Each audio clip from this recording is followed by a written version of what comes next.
አዲስ የተቀጠረ ሰራተኛ ነሽ? በእምነት ትባላለች።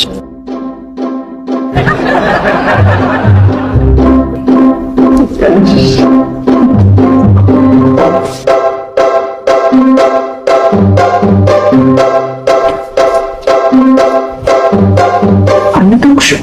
አንድ ተግባብቶ የሚያወራሽ ሰው የለም። ይህ ሰውዬማ ከቤቱ ሲወጣ ራሱ 3 ፊደል እንዲያወራ ነው የተመደበልኝ። አንድ እሷን ከተፋት በሚል ቂጡ ላይ ራሱ የተሰኪነት ባህ የሚል ድምፅ ያወጣልሽ። እንጂ ብለሽ አታብራሪ። ስራ ላይ ሆኖ ሊሆን ይችላል። ስራ ላይ ነኝ በኋላ ተመለሱ ማለት ማን ገደለ? የረባሽ ሲል ይጻፋል የተባለ ይመስል አፉን ለጉሞ ምን ያወራቸው?